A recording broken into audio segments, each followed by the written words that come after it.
eu acredito que talvez tenha sido uma das leis que foram aprovadas na Assembleia Legislativa de maior repercussão. Tivemos bastante paciência, foi praticamente um ano de discussão, de debate, de organização, estruturação, para se tornar uma lei eficiente e eficaz.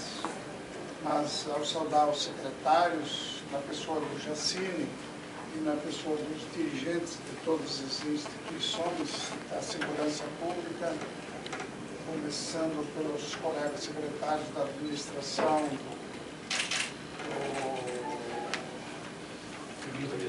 Costel,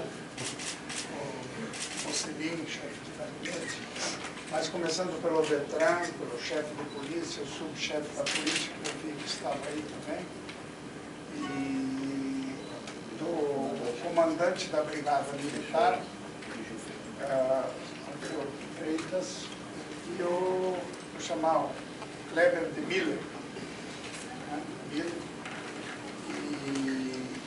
também a todos vocês da imprensa, porque isso aqui é uma questão que, quando eu falo da legislação, eu acho que foi uma das poucas leis que teve praticamente a unanimidade na votação da Assembleia Legislativa. Então, eu quero repartir com o Poder Legislativo do Rio Grande do Sul num momento de muita compreensão dessa realidade. Saudar o vice-prefeito de Sapucaia, a todos vocês, mas essa questão a gente, às vezes, no mundo político, todo mundo quer falar mal de um, falar mal do outro, fala mal de outro, mas, na verdade, eu tenho que reconhecer que o Poder Legislativo do Rio Grande do Sul teve um momento de muita grandeza em relação a isso.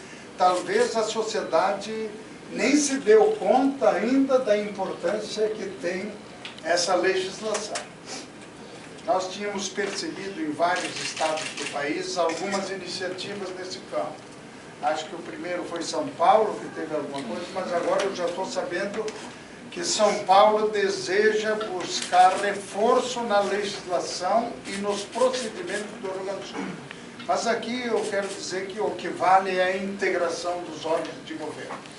Não é fácil chegar e entrar numa área em que se sabe que há conivência e há, às vezes, a disposição de fazer as coisas ilícitas e ilegais. Isso passou durante muito tempo, essa realidade. Então, eu quero aqui salientar também a dedicação, o trabalho bem formulado, e tudo aquilo que começa bem, normalmente termina bem. E nós vamos dar continuidade a esse processo. Até hoje, segundo me consta, se eu estiver equivocado, me digam, nós devemos ter feito 11 operações dessa natureza. Tivemos 11 prisões, né? E o recolhimento de 336 toneladas. E aqui quem nos acompanhou foi o Tiago, não sei se ele está aqui. Aqui o Tiago, então na pessoa do Tiago quero saudar todos da empresa que nos recepcionaram desde o começo com esta possibilidade de fazer a trituração e que praticamente o recolhimento de tudo num dia ele já vai estar desmanchado todo esse processo que está aí. Claro, primeiro tem que separar a terra, tem que separar o borracha, tem que separar outros plásticos e os ferrosos, vamos dizer assim, entre os ferrosos e os não ferrosos. Então, separou os dois e vai ficar isso que vai significar a oportunidade de fazer isso.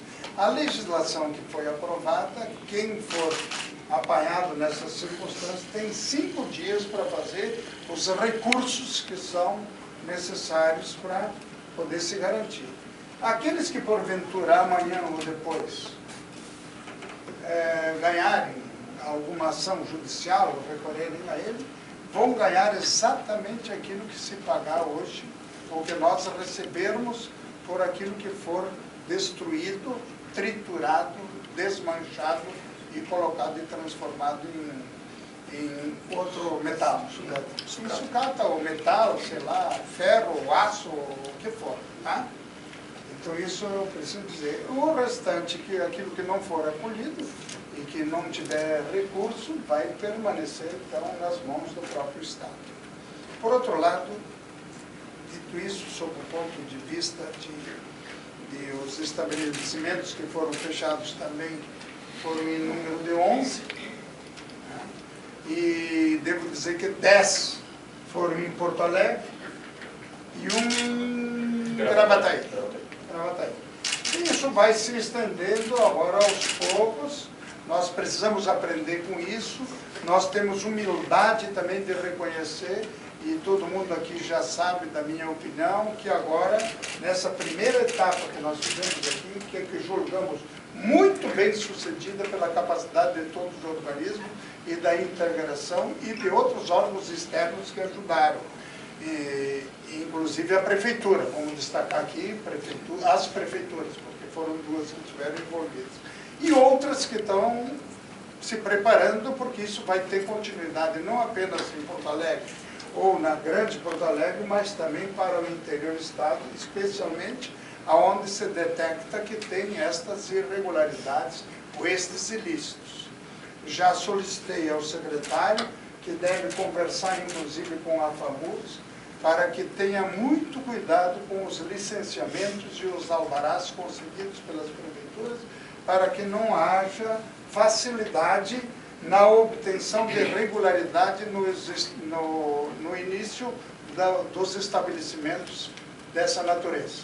Preciso ter parceria e colaboração para que isto aconteça e que é bom para todo mundo. Por outro lado, nós dizemos que isto vai ser internamente feita uma avaliação, saber onde cometemos algum equívoco, algum erro, mas acima de tudo de perceber também os acertos. E saibam todos vocês, pela conversa que eu tive com os governadores, que muitos governadores vão procurar os organismos de segurança do Rio Grande do Sul para obter aquilo que é desta legislação, para se apropriarem disso também, fazerem estas atividades nos seus estados. Então isso já é para vocês todos aí um bom sinal de que nem tudo está perdido, de que tudo pode ser feito numa boa caminhada. Por outro lado, isso tudo vai ter continuidade, como eu disse, mas acima de tudo, que não vai ter moleza para quem comete esse tipo de crime, bem como todos os outros. Por isso que em todas as áreas nós temos operações de toda ordem no campo da segurança, que está se tornando afirmativo nesse processo. Então, não vai ter facilidade para esse tipo de crime e para outros tipos de crime, porque é o nosso papel na defesa da vida da sociedade, dos cidadãos e das famílias do nosso Rio Grande. Por outro lado, eu queria passar não é bem um recado, mas é um sinal de que esta é uma questão social muito profunda e que a sociedade, com o seu olho, pode nos auxiliar e auxiliar todos os organismos de segurança que integradamente realizam este serviço. Nós não podemos ser condescendentes e tolerantes com práticas ilegais e ilícitas. Então, socialmente, quero chamar a atenção da sociedade para que cada um, tendo oportunidade, nos dê a demonstração do que está acontecendo, do que acontece, porque ali não é apenas furto e roubo de veículo, estão ali organizações criminosas que dessa prática resolvem fazer uma atividade econômica indecente, ilegal e ilícita. Então eu estou muito contente, muito feliz e vou para outro compromisso agora e para outros ainda, mas agradecer a vocês pelo trabalho, pela dedicação e que isso tenha continuidade cada vez com maior profundidade, com a colaboração da sociedade. Segurança não se faz só pelo poder público, se faz também com o apoio e a participação efetiva de toda a sociedade e de todas as organizações. Comprar nos locais. Assim, é isso aí. Desestimular o comércio dessa natureza. Que todo mundo tem que perceber, se tem alguma desconfiança, não adquira, não deixe prosperar isso para fazer cada vez mais, na ponta, fenecer um negócio dessa natureza. com nota fiscal procedência de empresas listas. Tá bem? E desejar para todos vocês aí uma boa Páscoa.